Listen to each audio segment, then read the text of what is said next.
ഇന്ന ജെൻഡർ എന്നൊന്നും പറയുന്നില്ല, ഈക്വൽ ആയിട്ട് ഇങ്ങനെയാണ് ഇവിടെ. മെറീനയ്ക്ക് എന്തോ കുഴപ്പമുണ്ടായിട്ടാ, അല്ലെങ്കിൽ മെറീനയ്ക്ക് എന്ത് കുറവുണ്ടായിട്ടായിരിക്കും അവര് മെറീന ഗസ്റ്റ് ആയിട്ട് വന്നാൽ ഞാൻ ഷോ ചെയ്യില്ല എന്ന് പറയുന്നു? ഞാനങ്ങനെ വിചാരിക്കില്ല, അവർക്ക് എന്തോ പ്രശ്നം ഉണ്ടായിട്ടൊന്നാണ് ഞാൻ ചിന്തിക്കുന്നത്. അതെ, ബിക്കോസ് നമ്മളിപ്പോ ഒരാളെ കാണുമ്പോ അവരെ ഒരു എന്താ പറയാ, അവരുടെ വർക്ക് പാറ്റേൺ വെച്ചിട്ടോ അല്ലെങ്കിൽ അവരുടെ ഒരു നമ്മൾ ക്ലാസിഫൈ ചെയ്യാണല്ലോ, ഇന്ന ആൾ ഇങ്ങനെയാണ്, ഇന്ന ആൾ ഈ ഒരു റേഞ്ചിലാണെന്ന് നമ്മളാണല്ലോ ക്ലാസിഫൈ ചെയ്യുന്നത്. എനിക്ക് തോന്നുന്നില്ല ഞാൻ എൻ്റെ ലൈഫിൽ ഒരാളെടുത്ത് അങ്ങനെ ഒരു ഇൻസൾട്ട് ചെയ്യാനോ അല്ലെങ്കിൽ അങ്ങനത്തെ രീതിയിൽ ബാഡായിട്ട് ഫീൽ ചെയ്യിപ്പിച്ചിട്ടുണ്ടെന്ന് എനിക്ക് തോന്നുന്നില്ല. പക്ഷെ അവരങ്ങനെ ചെയ്യുന്നുണ്ടെങ്കിൽ ദേ നീഡ് ഹെൽപ്പ്, അവർക്ക് ഹെൽപ്പ് വേണം. എന്നിട്ട് ഇപ്പൊ അവര് മോട്ടിവേഷണൽ സ്പീക്കർ ആയിട്ടും അവര് മറ്റുള്ളവരെയൊക്കെ കാണുമ്പോ എനിക്ക് ചിരി വരും. കാരണം അതാ പറഞ്ഞ, അപ്പൊ അത് ഫേക്ക് ആയിരിക്കും അല്ലേ? ഫേക്ക് ആണ്. അല്ലാണ്ട് ഇപ്പൊ ബാക്കിയുള്ള ആളുകൾക്ക് ചിലപ്പോ അത് ഓക്കെ ആയിരിക്കും, പക്ഷെ എനിക്ക് ഇങ്ങനെ ഒരു എക്സ്പീരിയൻസ് ഉള്ളതുകൊണ്ട് ഞാനത് കാണുമ്പോ എന്റെ അവസ്ഥ ചേച്ചി ആലോചിക്കും. ശരിക്കും ആൻഡ് അഗൈൻ ആൻഡ് അഗൈൻ നമ്മളെ കണ്ടുമുട്ടുമ്പോഴൊക്കെ ഷീസ് ബിഹേവിംഗ് ലൈക്ക് പഴയ പോലെ. ബട്ട് ഐ നോ ലൈക്ക് ഇതിങ്ങനെ നടന്നിട്ട് ഒരുപക്ഷെ ആ വ്യക്തി അറിഞ്ഞിട്ടുണ്ടാവില്ല, ആ വ്യക്തി മെറീനെ ഇങ്ങനെ തള്ളി പറഞ്ഞ കാര്യം മെറീനയ്ക്ക് അറിയാമെന്നുള്ളത് അല്ലേ? അതുകൊണ്ടായിരിക്കും അവര് മെറീനെ കാണുമ്പോഴൊക്കെ വളരെ ക്ലീൻ സ്നേഹത്തോടെ നിന്നിട്ട് ബാക്കിലൂടെ അവരിങ്ങനെ ഇത് ചെയ്യുന്നത്. മെറീന ഏതൊരു ഷൂട്ടിംഗ് ലൊക്കേഷനിൽ പോയിരുന്നപ്പം വേറൊരു സൂപ്പർ സ്റ്റാർ വന്നിട്ട് വണ്ടി ഡോറ് ഭയങ്കര ലൗഡായിട്ട് അവര് കൊട്ടി അടിച്ചു എന്നുള്ളത്, ആ ഇൻസിഡന്റ് എന്തായിരുന്നു? അത് ഫീമെയിൽ തന്നെയായിരുന്നു. ആണോ? അത് ഫീമെയിൽ ആർട്ടിസ്റ്റ് ആയിരുന്നു. സൂപ്പർ സ്റ്റാർ എന്ന് ഞാൻ കൺസിഡർ ചെയ്യാൻ എനിക്ക് അറിയില്ല. I can call her super star. She is just an upcoming star. അപ്പം അതും ഇതേപോലെ വളരെ ഫ്രണ്ട്ലി ആയിട്ട് ബിഹേവ് ചെയ്തുകൊണ്ടിരുന്ന ഒരു വ്യക്തിയാണ്. പക്ഷെ പെട്ടെന്ന് അങ്ങനെ ഒരു ബിഹേവിയർ ഉണ്ടായപ്പോ എനിക്കിതാ പ്രശ്നം, ഇതെന്തിനാ ഇങ്ങനെ ചെയ്യണമെന്നുള്ള സംഭവം ഉണ്ടാവുമല്ലോ. അപ്പൊ അത് മെറീനയ്ക്ക് അഗെയിൻസ്റ്റ് ആയിട്ട് തന്നെയായിരുന്നു ആ ഡോർ അടച്ചത്, അതോ? ഞാൻ മാത്രമേ വണ്ടിയിലുണ്ടായിരുന്നു. അതെ അതെ. പക്ഷെ അന്ന് വണ്ടി ഓടിച്ചിരുന്ന ഡ്രൈവർ ചേട്ടന് പോലും അത് സങ്കടമായി.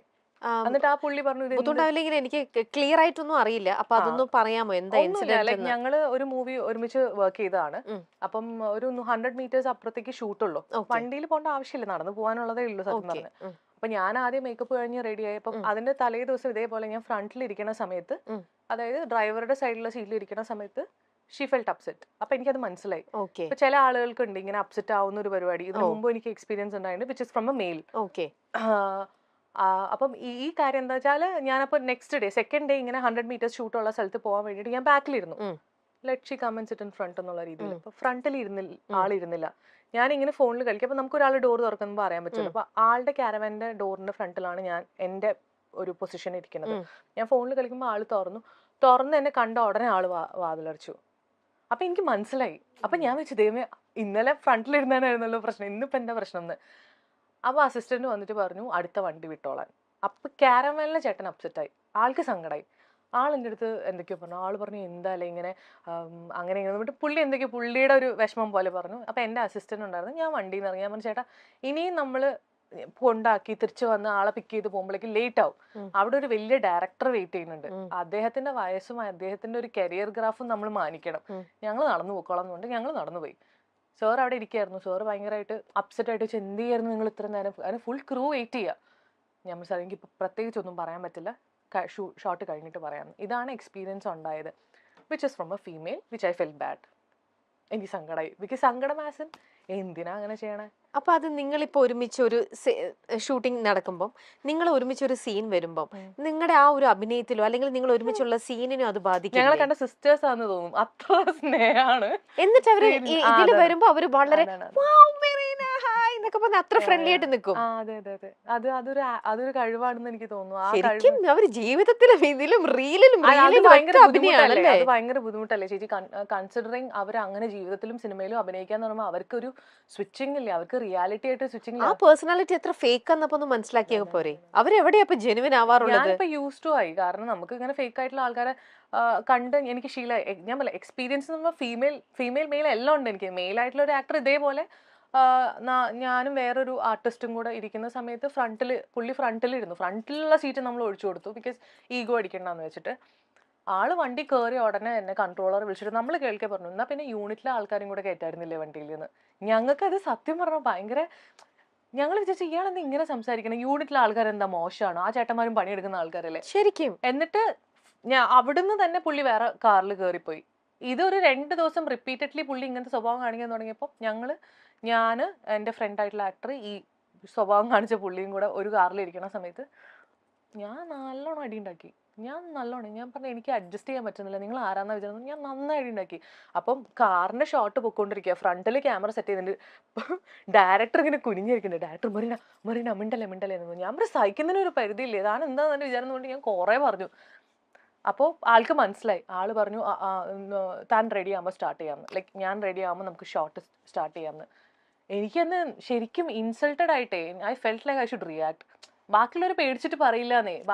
പേടി എന്താന്ന് വെച്ചാൽ ഇപ്പൊ ഈ ഡയറക്ടർ പോയിട്ട് ആക്ടർ എടുത്ത് എന്തെങ്കിലും പറഞ്ഞാൽ ആക്ടർ പറയാം നാളെ മുതൽ ഞാൻ വരില്ല, അവളോട് സോറി പറയാൻ പറയാം, അല്ലെങ്കിൽ നാളെ മുതൽ ഞാൻ വരില്ല, നിങ്ങൾ എല്ലാവരും യൂണിറ്റുകാരെല്ലാവരും വന്നിട്ട് സോറി പറയാൻ പറഞ്ഞെങ്കിൽ ഇവര് വലഞ്ഞു. കാരണം പ്രൊഡ്യൂസർ പൈസ ഇത്രയും നഷ്ടാവും, ഡയറക്ടർക്കും ഈ കാല് പിടിച്ച് നടക്കണ്ടേ. അപ്പൊ എനിക്ക് പറയാനുള്ള ഞാൻ തന്നെ പറഞ്ഞു. ഒന്നല്ല, ഈ പറയുന്ന പോലെ ഒരുപാട് ഇൻസിഡൻസ് മെറീനയ്ക്കുണ്ട്. അപ്പൊ ഇങ്ങനെ ബാക്ക് ടു ബാക്ക് ഒരുപാട് എണ്ണം വന്നപ്പം ഈ ഇൻഡസ്ട്രിയെ ഇങ്ങനെയാണ് ഹെൽപ്പ് വിത്ത് ദിസ് എന്ന് പറഞ്ഞിട്ട് ഇതിൽ നിന്ന് വിട്ടു പോകാൻ അപ്പൊ മെറീനയ്ക്ക് എപ്പോഴെങ്കിലും തോന്നിയിട്ടില്ല? ഇല്ല, ഈ ഇൻഡസ്ട്രിക്ക് ഒരു കുഴപ്പമില്ല. ഇൻഡസ്ട്രിയിലെ ആളുകളുടെ പ്രശ്നങ്ങൾ മാത്രമേ ഉള്ളൂ. അതിനിപ്പോൾ ഒരു ക്ലെൻസിങ് ആണല്ലോ ഇപ്പൊ നടക്കുന്നത്. ഇപ്പൊ ആക്ച്വലി ഒരു ക്ലെൻസിങ് ആണ് നടക്കുന്നത്. ഇത് വരട്ടെ. ഇതിപ്പം ചെയ്യാത്ത ആൾക്കാരും ചെയ്ത ആൾക്കാരും ഉണ്ട്. ചെയ്യാത്ത ആൾക്കാരും ഇതിൽ എഫക്റ്റഡ് ആണ് എന്നുള്ളതാണ്. പക്ഷെ എന്നാലും ഇതിലൊരു ഒരു മൊത്തത്തിലൊരു എന്താ പറയാ അഴിച്ചുപണിയോ പൊളിച്ചുപണിയൊക്കെ നടക്കട്ടെ. അതിപ്പോ നമുക്ക് കിട്ടുന്ന പേയ്മെന്റിന്റെ കാര്യത്തിലാണെങ്കിലും നമുക്കുള്ള ഫെസിലിറ്റീസിന്റെ കാര്യത്തിലാണെങ്കിലും എല്ലാത്തിലും ഒരു ചേഞ്ച് വരണം അല്ലെ. ഈവൺ ഇപ്പൊ ആൾക്കാർ ആരെങ്കിലും കാസ്റ്റിംഗ് കൗച്ചിന്റെ കാര്യങ്ങൾ ചോദിക്കുന്നുണ്ടെങ്കിൽ ഇന്ന് ചോദിച്ചാൽ 4 വർഷം കഴിഞ്ഞ പണി വരും എന്നുള്ളൊരു പേടി ഉണ്ടെങ്കിൽ അവർ ഇന്നേ ചോദിക്കില്ല. അത് വരട്ടെ, ആ ചേഞ്ച് വരട്ടെ. അത് നല്ലതാണെന്ന് തന്നെയാണ് ഞാൻ വിശ്വസിക്കുന്നത്. പിന്നെ ഇങ്ങനെയുള്ള ഈ ഇൻസൾട്ടിങ് കാര്യങ്ങളൊക്കെ അതൊക്കെ എപ്പോ വേണമെങ്കിലും ആൾക്കാർക്ക് ചെയ്യാം. അത് പിന്നെ അവരുടെ പ്രശ്നം അല്ലെ. അവർക്ക് മേ ബി ഇൻസെക്യൂർ ആയതുകൊണ്ടായിരിക്കും. ഞാൻ എപ്പോഴും ഇങ്ങനെ ആലോചിക്കും ലൈക്ക് ഇപ്പൊ ആ ആക്ട്രസ് എന്തുകൊണ്ടായിരിക്കും അങ്ങനെ ചെയ്തിട്ടുണ്ടാവുക. Maybe because she is insecure. ആളുടെ വർക്കിൽ ഇൻസെക്യൂർ ആണ്. ആൾക്ക് ഇത്ര കപ്പാസിറ്റി ഉണ്ടാവുള്ളൂ. ആള് ചിലപ്പോ ബാക്കി എല്ലാവരോടും അങ്ങനെ ചെയ്യുന്നുണ്ടാവും, എന്റെ അടുത്ത് മാത്രമായിരിക്കില്ല. അപ്പൊ ആൾക്കൊരു തോന്നലുണ്ടാവും ഞാൻ ഇന്ന ഒരു സ്പേസ് കൊടുത്തു കഴിഞ്ഞാൽ അത് മാറി വേറൊരാൾ അതിൽ കയറാൻ അങ്ങനെ ഒരു ഫീലിംഗ് ഉണ്ടാവുമായിരിക്കും. ഇമ്മച്ചുവേർഡ് ആയതുകൊണ്ടായിരിക്കും അങ്ങനെ തിങ്ക് ചെയ്യുന്നുണ്ടാവുക. ഇമ്മച്യൂരിറ്റി ഓഫ് കോഴ്സ് ഉണ്ടാവില്ലേ, അല്ലാതെ ഇങ്ങനെ കാണിക്കോ? അതാ ഞാൻ ചോദിക്കണേ. പ്രകടമായി കാണിക്കുമ്പോ എന്റെ അടുത്ത് നിന്ന് നെഗറ്റീവ് എനർജി അല്ലേ കിട്ടുന്നത്. തീർച്ചയായിട്ടും എന്നോട് ഇങ്ങനെ ചെയ്യുമ്പോൾ ഓഫ് കോഴ്സ് എനിക്ക് അയാളോട് ഭയങ്കര സ്നേഹമോ അല്ലെങ്കിൽ ആ ജീവിതകാലം മുഴുവൻ ഈ വ്യക്തി എന്റെ ലൈഫിൽ വേണമെന്ന് ഇങ്ങനെ ആഗ്രഹിക്കില്ലല്ലോ. എന്റെ സൈഡിൽ നിന്ന് നെഗറ്റീവ് വൈബ് എനർജി തന്നെ പോവുള്ളൂ. അപ്പം അത് നെഗറ്റിവിറ്റിയാണ് ഉണ്ടാക്കുന്നത്. സിനിമയിലേക്ക് മെറീന വന്നപ്പോ തന്നെ നല്ല എനിക്കും ഈ മൂവിയില് നല്ലൊരു നായികയാവണം, എല്ലാവരും ആ ഒരു ഇന്റൻഷനോടെയും ആ ഒരു ആഗ്രഹത്തോടെയും ആണല്ലോ എല്ലാവരും എത്തിപ്പെടുന്നത്. മെറീനയുടെ തുടക്ക സമയത്താണേ പോലും അങ്ങനെ വന്നു കഴിഞ്ഞപ്പോൾ ഇപ്പം നമ്മളിപ്പം കേൾക്കുന്ന തരത്തിലുള്ള ഒരു മിസ്ബിഹേവിയർ, അത് ഡയറക്ടറിന്റെ ഭാഗത്തു നിന്നാണെങ്കിലോ പ്രൊഡ്യൂസറിന്റെ ഭാഗത്തുനിന്നോ ആരുടെയെങ്കിലും ആക്ടേഴ്സിന്റെ ഭാഗത്തുനിന്നോ മെറീന എന്തെങ്കിലും ഫീൽ ചെയ്തിട്ടുണ്ടോ? ആളുകൾ നമ്മളെടുത്ത് ചോദിക്കുന്ന ഒരു കാര്യമാണ്, നിങ്ങൾക്ക് ഒരു ബാഡ് എക്സ്പീരിയൻസ് ഉണ്ടോ, അപ്പോൾ ഒരാൾ നിങ്ങളെ കയറി പിടിച്ചു, നിങ്ങൾ എന്തുകൊണ്ട് അടിക്കുന്നില്ല, നിങ്ങൾ എന്തുകൊണ്ട് ഇങ്ങനെ ചെയ്യുന്നില്ല എന്ന്. ഞാൻ വളരെ ഒരു പ്രൈവറ്റ് സ്പേസിലോ അല്ലെങ്കിൽ ഒരു ക്ലോസ് സർക്കിളിലോ എത്തിപ്പെടുന്നത് എനിക്ക് അത്രയും വേണ്ടപ്പെട്ട ആൾക്കാരുടെ കൂടെ ആയിരിക്കും. ഇപ്പം ഞാൻ എൻ്റെ ഒരു ചേച്ചീനെ പോലെ കാണുന്ന ആള് അല്ലെങ്കിൽ ഒരു ബ്രദറിനെ പോലെ കാണുന്ന ഒരാള്, എനിക്ക് അത്രയും പരിചയമുള്ള ഒരാള്, ഒരു ഈ പറഞ്ഞ പോലെ ഒരു ഫ്രണ്ട്ഷിപ്പ് ഒക്കെ മെയിൻറ്റെയിൻ ചെയ്ത് പോകുന്ന ആള് ചിലപ്പോൾ ഒരു സ്പേസിലെത്തുമ്പോൾ, ഒരു പ്രൈവറ്റ് സ്പേസിലെത്തുമ്പോഴായിരിക്കും ചിലപ്പോൾ എൻ്റെ അടുത്ത് മിസ്ബിഹേവ് ചെയ്യുക. ഇപ്പം നമുക്ക് ഒരു പരിചയമില്ലാത്ത ആളാകുമ്പോൾ നമുക്ക് പെട്ടെന്ന് റിയാക്ട് ചെയ്യാം. പക്ഷെ നമുക്ക് കുറച്ച് പരിചയമുള്ള നമ്മൾ അവർക്കൊരു സ്ഥാനം കൊടുത്തിട്ടെന്ന് വിചാരിച്ചോ. ഫോർ എക്സാമ്പിൾ എൻ്റെ ഒരു ബ്രദർ എന്നെ കയറി പിടിക്കുമ്പോൾ ഞാൻ അയാളുടെ ഒരു സാധനം ഇൻവെസ്റ്റ് ചെയ്ത് വെച്ചിട്ടുണ്ട്. എൻ്റെ ഒരു ബ്രദറാണ്, എനിക്കൊരു റിലേഷൻഷിപ്പ് അവിടെ ഉണ്ട്. അപ്പൊ ആദ്യം ഒരു റിയാലിറ്റി സാധനം ഉണ്ടോ, ഇതെന്താ ഇങ്ങനെ നടക്കണത്, എന്താ ഇയാൾ എന്നോട് ഇങ്ങനെ ബിഹേവ് ചെയ്യണമെന്ന് പറഞ്ഞ സാധനം ഉണ്ട്. അപ്പൊ എനിക്ക് എന്റെ പേഴ്സണൽ എക്സ്പീരിയൻസിൽ എന്റെ കൈയൊന്നും അങ്ങനെ പെട്ടെന്ന് അങ്ങനെ ഒരാളോട് പൊന്തൂല, അടിക്കാൻ എനിക്ക് പറ്റില്ല. ഞാൻ കുഴഞ്ഞു ടു ബി വെരി ഫ്രാങ്ക്. കാരണം ഇയാൾ എന്നോട് ഇങ്ങനെ അല്ലല്ലോ ബിഹേവ് ചെയ്യണ്ടേ എന്നുള്ളൊരു സാധനമായിരിക്കും വരിക. പിന്നീട് അയാൾ ഒരു പരിധി കഴിയുമ്പോഴായിരിക്കും ചിലപ്പോൾ നമ്മള് റിയാക്ട് ചെയ്തിട്ട് അല്ലെങ്കിൽ നോ പറഞ്ഞിട്ട് ഭയങ്കരമായിട്ട് നോ പറഞ്ഞ് ഇറങ്ങി വരാം. അപ്പം അങ്ങനെയുള്ള സിറ്റുവേഷൻസ് എനിക്ക് ഉണ്ടായിട്ടുണ്ട്. ഞാൻ ബോൾഡ് ഞാൻ പറ്റില്ല നോ എന്ന് പറഞ്ഞിട്ട് ഞാൻ ആ റിലേഷൻഷിപ്പ് കട്ട് ചെയ്ത് പോകുന്നു. പക്ഷെ എനിക്കത് വിഷമമായിട്ടുണ്ട്. ബിക്കോസ് ഞാൻ അങ്ങനെ ഒരുപാട് പേരെ അടുപ്പിക്കാറില്ല എൻ്റെ ഒരു സർക്കിളിലേക്ക്. അപ്പൊ അതില് സ്പേസ് കണ്ടെത്തി ഒരു ഫ്രണ്ടാന്നൊക്കെ പറഞ്ഞ് വന്ന് പിന്നെ ഇങ്ങനെ നിൽക്കുമ്പോൾ നമുക്ക് ഉണ്ടാവുന്ന അതൊരു എന്താ പറയുക, അതൊരു ബാഡ് എക്സ്പീരിയൻസ് ആണ്. അത് അവരുടെ മണ്ടത്തരാണ്. കാരണം നമ്മളൊരു സ്ഥാനം കൊടുത്തിട്ട് അവർക്ക് അത് നല്ലപോലെ യൂസ് ചെയ്യാൻ പറ്റിയിട്ടില്ല എന്നുണ്ടെങ്കിൽ ദാറ്റ്സ് ദിയർ പ്രോബ്ലം. പക്ഷെ ഞാൻ റിയാക്ട് ചെയ്തിട്ടുണ്ട്. എനിക്ക് അങ്ങനെ പിന്നെ കംപ്ലൈന്റ്സ് പറയേണ്ടി വന്നിട്ടില്ല. അത് അവിടെ നിന്ന് തന്നെ തീരുമാനമാക്കിയിട്ടുണ്ട്. അല്ലാതെ പുറത്തുനിന്നൊന്നും ഒരാൾ വന്നിട്ട് അത് ഇങ്ങനെ ആണെങ്കിൽ ഇങ്ങനെ ചെയ്യാൻ പറ്റുള്ളൂ, അല്ലെങ്കിൽ ഇന്ന സിനിമ ചെയ്യണമെങ്കിൽ ഇങ്ങനെ ചെയ്യണം, അങ്ങനെയൊന്നും പറഞ്ഞിട്ടില്ല. ഇതുവരെ പറഞ്ഞിട്ടില്ല. ഇല്ല. അപ്പൊ ഈ സിനിമയിൽ എത്തുന്നതിനെക്കാട്ടിലും ഡിഫിക്കൽട്ട് ആയിരുന്നു ഇതിൽ ഇപ്പൊ ഈ ഇൻഡസ്ട്രിയിൽ ഇപ്പൊ എത്ര വർഷമായി? അപ്പൊ ഇതിൽ സർവൈവ് ചെയ്യണത് ആണ് കുറച്ചും കൂടെ ഡിഫിക്കൽട്ട് തോന്നുന്നുണ്ടോ? ഇൻഡസ്ട്രി ആക്ച്വലി നല്ല ഇൻഡസ്ട്രി തന്നെയാണ്. ഇത് എല്ലാ ഇൻഡസ്ട്രിയിലും ഇങ്ങനത്തെ പ്രശ്നങ്ങളുണ്ടല്ലേ. ഏത് സെക്ടേഴ്സ് എടുക്കുകയാണെങ്കിലും എല്ലാ സെക്ടേഴ്സിലും ഇങ്ങനത്തെ പ്രശ്നങ്ങളുണ്ട്. നമ്മളിത് ഞാൻ പറയാം, എപ്പോഴും നമ്മളിത് ഫിസിക്കലി അതിനെ പോയിന്റ് ഔട്ട് ചെയ്യുന്നതുകൊണ്ടാണ് അത് മാത്രം പുറത്തേക്ക് വരുന്നത്.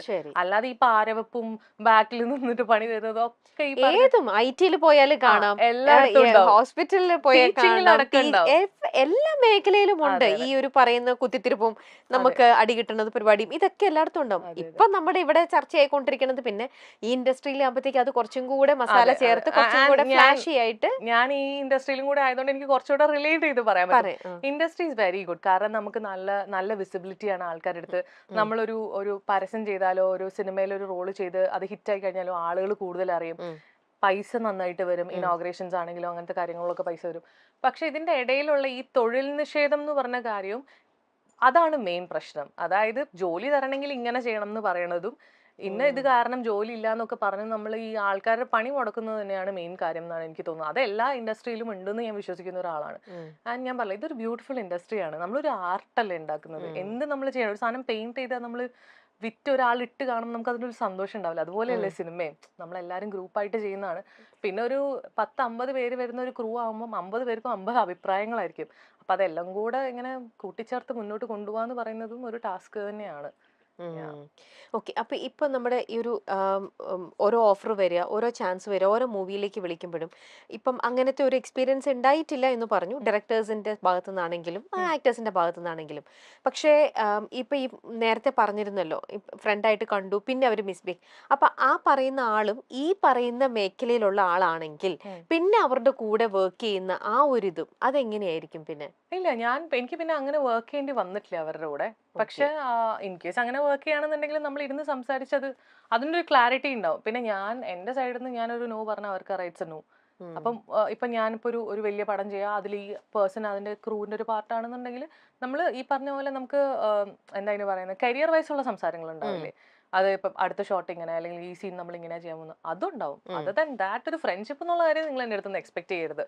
അത്രേ ഉള്ളൂ. ഓക്കെ. പിന്നെയും അവരുമായിട്ട് വർക്ക് ചെയ്യേണ്ടി വന്നിട്ടുണ്ട്. പക്ഷെ അതിനെ മെറീനയായിട്ട് വളരെ എന്താ പറയാ, വളരെ മെച്ചുവേർഡ് ആയിട്ട് അതിനെ ഹാൻഡിൽ ചെയ്ത് പ്രൊഫഷണൽ വേയിലൂടെ മാത്രം അതിനെ കൊണ്ടുപോയി. അതിപ്പോ ഞാൻ പറഞ്ഞ നേരത്തെ പറഞ്ഞ ഫീമെയിൽ എന്ന് പറഞ്ഞ വ്യക്തിയും ഞങ്ങൾ ഒരുമിച്ച് പിന്നെയും ഒരുപാട് സീനുകൾ ഒരുമിച്ച് അഭിനയിച്ചിട്ടുണ്ട്.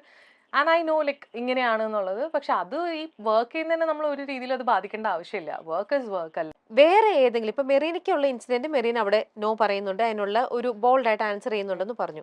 മെറീനയുടെ കൂടെ തന്നെ സെറ്റിലുണ്ടായ മറ്റ് ഏതെങ്കിലും ആർട്ടിസ്റ്റുകൾ ഇതേപോലെ ഒരു ക്രൈസിസിലൂടെ ഫേസ് ചെയ്യുന്നു, അല്ലെങ്കിൽ ഒരു ജൂനിയർ ആർട്ടിസ്റ്റ് ആയിക്കോട്ടെ, അവർക്ക് അതിപ്പം ഇങ്ങനെയെന്നല്ല, അവർക്ക് ഫുഡ് കിട്ടുന്ന കാര്യത്തിലോ ഈ പറയുന്ന പോലെ പിക്കപ്പിന്റെ കാര്യത്തിലോ അങ്ങനെ ഏത് കാര്യത്തിലാണെങ്കിലും അവർക്ക് അവിടെ ഒരു പരിഗണന കിട്ടുന്നില്ല, അവർക്ക് അവിടെ വേണ്ട രീതിയിൽ ഒരു സെക്യൂരിറ്റി വരുന്നില്ല എന്ന് കണ്ടിട്ട് എപ്പോഴെങ്കിലും പ്രതികരിക്കേണ്ടതായിട്ട് വന്നിട്ടുണ്ടോ? ഇല്ല. ഇപ്പം ഫോർ എക്സാമ്പിൾ ഇപ്പം എനിക്കൊരു ക്യാരവാനോ അല്ലെങ്കിൽ ഒരു റൂമോ തന്നിട്ടുണ്ട്. അപ്പൊ ഏതെങ്കിലും ഒരു സപ്പോർട്ടിംഗ് ആർട്ടിസ്റ്റ് ഞാൻ പറയുള്ളൂ. ജൂനിയർ ആർട്ടിസ്റ്റ് എന്ന് പറയുന്നത് തന്നെ ആ ടേം തന്നെ ശരിയാണെന്ന് വിശ്വസിക്കുന്നില്ല. അപ്പോൾ സപ്പോർട്ടിംഗ് ആർട്ടിസ്റ്റ് ആയിട്ടുള്ള ആൾക്കാർക്ക് ഇപ്പോൾ ഡ്രസ് ചേഞ്ച് ചെയ്യണം, വാഷ്റൂം പോകണം, ചേച്ചിമാരൊക്കെ വന്നിട്ട് അങ്ങനെയൊക്കെ ആകുമ്പോൾ നമ്മളെ കൊണ്ട് പറ്റുന്ന രീതിയിൽ നമ്മൾ അത് സപ്പോർട്ട് ചെയ്യാറുണ്ട്. ഈവൻ സ്വാസിക പോലും, Swasika as A very good friend, Swasika ഒത്തിരി ഇങ്ങനെ ഹെൽപ്പ് ചെയ്യണേ ഞാൻ കണ്ടിട്ടുണ്ട്. ബിക്കോസ് നമുക്കറിയാം എങ്ങനെയാണെന്നുള്ളത്. നമ്മൾ ഈ ചെറിയ ചെറിയ രീതിയിൽ ഗ്രോ ചെയ്ത് വരുമ്പോൾ നമുക്ക് ഏകദേശം ആ എക്സ്പീരിയൻസസ് മനസ്സിലാവും. പിന്നെ ചില കാര്യങ്ങൾ എന്താണെന്ന് വെച്ചാൽ എല്ലാവരെയും ഈ പറഞ്ഞ പോലെ പ്രൊഡക്ഷന് എപ്പോഴും നമുക്ക് എല്ലാവരെയും ശ്രദ്ധിക്കാൻ പറ്റില്ല എന്നുള്ളൊരു കാര്യം അവരെപ്പോഴും പറയാറുണ്ട്. അപ്പൊ കൂടെയുള്ള ആർട്ടിസ്റ്റുകളും ഇതൊക്കെ ഒന്ന് സഹായിച്ചാലും സപ്പോർട്ട് ചെയ്താലും ആണ് ഇങ്ങനത്തെ കാര്യങ്ങൾ മുന്നോട്ട് പോവുക. അല്ലാതെ ഇപ്പം രാവിലെ 6 മണിക്ക് ഷൂട്ട് തുടങ്ങി വൈകിട്ട് 6 മണി വരെ ആ ചേച്ചിക്ക് വാഷ്റൂമിൽ പോകാനുണ്ടെങ്കിൽ അത് ചേച്ചി ഇവിടെ പോകാൻ പറ്റില്ല എന്ന് പറഞ്ഞാൽ ആ ലേഡി കിടന്ന് സ്ട്രഗിൾ ചെയ്യും. നമുക്ക് അറിഞ്ഞൂടെ എന്തോരം പെയിൻ ആണ് അതെന്നുള്ളത്. അപ്പം അത് എന്നെ കൊണ്ട് പറ്റുന്ന കാര്യങ്ങൾ ഞാൻ ചെയ്യാറുണ്ട്. പിന്നെ അങ്ങനെ ഈ പറഞ്ഞ പോലെ ആർട്ടിസ്റ്റുകൾ വന്നിട്ട് നമ്മളടുത്ത് കംപ്ലൈന്റ്സ് പറയാറൊന്നുമില്ല. കഴിഞ്ഞ ദിവസമാണ് മറീന മൈക്കിൾ ഒരു കാർ സ്വന്തമാക്കിയത്. കോഴിക്കോട് തിരുവണ്ണൂർ സ്വദേശിയായ മറീന മൈക്കിൾ കുരിശിങ്കൽ കോഴിക്കോട്ടെ ടാറ്റ മോട്ടോഴ്സ് ഡീലർഷിപ്പായ റോത്താന മോട്ടോഴ്സിൽ നിന്നാണ് തൂവെള്ള നിറമുള്ള ടാറ്റ നെക്സോൺ സ്വന്തമാക്കിയത്. ഏപ്രിൽ ടാറ്റ മോട്ടോഴ്സ് പുതുതായി അവതരിപ്പിച്ച XZ+ വേരിയന്റ് ആണ് എബി എന്ന സിനിമയിലൂടെ നായികയുമായി മാറിയ മറീന മൈക്കിൾ കുരിശിങ്കൽ സ്വന്തമാക്കിയത്. 120 HP പവറും 170 Nm ടോർക്കും നിർമ്മിക്കുന്ന 1.2 ലിറ്റർ ടർബോ പെട്രോൾ എഞ്ചിനിലും 110 HP പവറും 260 Nm ടോർക്കും നിർമ്മിക്കുന്ന 1.5 ലിറ്റർ ഡീസൽ എഞ്ചിനിലും ടാറ്റ നെക്സോൺ ലഭ്യമാണ്. വലിയ പേരുകൊണ്ടും മികച്ച അഭിനയം കൊണ്ടും മലയാളത്തിൽ ആരാധകരെ നേടിയെടുത്ത താരമാണ് മറീന മൈക്കിൾ. ചുരുണ്ട മുടിയും ക്യൂട്ട് ചിരിയുമായി അഭിനയത്തിലും മോഡലിംഗിലും തിളങ്ങുന്ന മറീന മൈക്കിൾ ഇപ്പോൾ ഇൻസ്റ്റഗ്രാമിൽ സജീവം തന്നെയാണ്. അഭിനയത്തിലും മോഡലിംഗിലുമായി മലയാളികളുടെ പ്രിയങ്കരിയാണ് മരീന. സ്റ്റൈലൻ ചിത്രങ്ങളുമായി വന്ന ആരാധകരുടെ മനം കവർന്ന നടിയുടെ പുതിയ ചിത്രങ്ങളും പതിവ് തെറ്റിച്ചിട്ടില്ല. മലയാളത്തിന് പുറമെ തമിഴിലും നടി അഭിനയിച്ചിട്ടുണ്ട്. പക്ഷേ താരത്തിന് ആരാധകർ കൂടുതലും കേരളത്തിലാണ്. പൂർണ്ണമായും ഒരു മോളിവുഡ് താരമാണ് മറീന മൈക്കൽ. ചെറുതും വലുതുമായി അനവധി സിനിമകൾ നടി മലയാളത്തിൽ ചെയ്തിട്ടുണ്ട്. വേഷങ്ങളുടെ വലിപ്പച്ചെറുപ്പം താരത്തെ ഒരു രീതിയിലും ബാധിക്കാറില്ല. ചെറിയ വേഷങ്ങൾ അനവധി ചെയ്തു വന്ന താരം മലയാളികളുടെ മനസ്സിൽ കയറുന്നത് ഹാപ്പി വെഡിങ് എന്ന സിനിമയിലൂടെയാണ്. ചിത്രത്തിലെ സോഫിയ നടിയുടെ മികച്ച വേഷമായിരുന്നു. വെറും കൊമേഴ്സ്യൽ വേഷങ്ങളും അഭിനയ പ്രാധാന്യവുമുള്ള വേഷങ്ങളും നടി ചെയ്യാറുണ്ട്. സിനിമയോടൊപ്പം ഷോർട്ട് ഫിലിമുകളിലും നടി സജീവമാണ്. മോഡലിംഗ് ചെയ്യുന്ന നടിയുടെ ചിത്രങ്ങളും വീഡിയോകളും വളരെ പെട്ടെന്നാണ് ഹിറ്റാകുന്നത്. കഴിഞ്ഞ വർഷം നടി മലയാളത്തിൽ നിരവധി ചിത്രങ്ങളും ചെയ്തിട്ടുണ്ട്.